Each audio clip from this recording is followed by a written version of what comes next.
हम लोगों को, और सब जानते ही हैं, एक पथिक से शिक्षा लेनी चाहिए।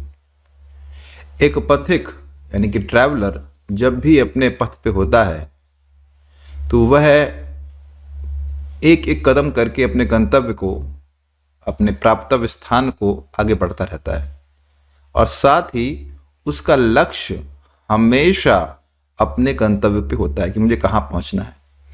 वह अपने लक्ष्य से कभी विपथ नहीं होता, उसका मन कहीं और नहीं जाता है कि मुझे कहीं और पहुँचना है।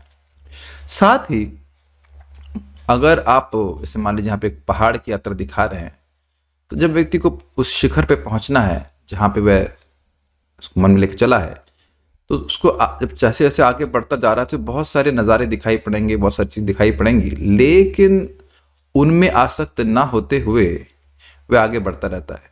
बहुत इंटरेस्टिंग है कि हम पहला यानी अगला कदम तभी उठा सकते हैं जब हम पिछले कदम से आसक्त ना हो। तो हम सभी लोग भगवान की भक्ति में जब आए थे तो हृदय बिल्कुल अशुद्ध था, और उस यात्रा में हरे कृष्ण मंत्र के द्वारा क्रमशः क्रमशः आगे हम लोग बढ़ते जा रहे हैं। और ये यात्रा है हृदय की यात्रा। अंदर ही भगवान बैठे हैं लेकिन दिखते नहीं है। तो जब उनसे मिलने का ये प्रोसीजर है भगवान का नाम का उच्चारण, एक एक नाम के साथ आप और भगवान के पास आते जा रहे हो। यहाँ पे देखिए बहुत सुंदर बात है, प्रभुपाद जी कह रहे हैं on the way to Krishna, भगवान के पास, कृष्ण की ओर, पुस्तक से, कि जो कोई भी व्यक्ति भगवान श्री कृष्ण के शरणागत होता है उसका भाग्य चेंज हो जाता है भगवान की अचिंत्य शक्ति से, और वह एक भक्त का दायित्व लेते हैं और उन्हें प्रेरित करते हैं किस प्रकार से भक्त भगवान के धाम वापस चला जाए। ये भगवान की कृपा है।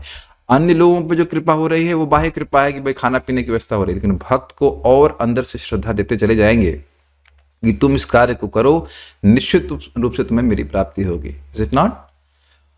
और एक इंटरेस्टिंग बात है, आप जानते हैं कि भक्ति का ये जो प्रोसेस है, जो यात्रा है, वो कहाँ से है? श्रद्धा होती है तो फिर साधु संग करते हैं, फिर भजन क्रिया करते हैं, फिर जब हम इस प्रोसीजर में चल रहे हैं, इस भक्तों के संग से, भगवान के नाम से हम इस प्रकार से प्रगति कर रहे हैं, तो इसी के द्वारा आगे भी प्रगति करेंगे ना। कोई नया तरीका तो है नहीं। ट्रेन में बैठे रहते हैं तो जैसे आप एक स्टेशन से दूसरे स्टेशन में पहुंचे हैं तो उसी प्रकार से उसी ट्रेन से आगे वाले स्टेशन में पहुंचेंगे। अब अधीरता का कोई मतलब है नहीं, कोई हल्ला करने लग जाए कि अरे भाई अब ट्रेन तेज चलाओ, ये नहीं, ट्रेन अपनी गति से चलेगी और उसकी गति बहुत तेज है। हरे कृष्ण मंत्र के समान कोई भी तपस्या, कोई भी और प्यूरिफिकेशन का तरीका नहीं है। इस विश्वास के संग व्यक्ति को पूरे मनोयोग से जितना संभव हो सके अच्छे से बोल करके और सुनने का प्रयास करना चाहिए। हम लोग बहुत तीव्रता से इस यात्रा में भगवान की तरफ आगे बढ़ रहे हैं। तो सभी यात्रियों का स्वागत है। Let's move towards Krishna. Walk walk walk. Okay, Hare Krishna.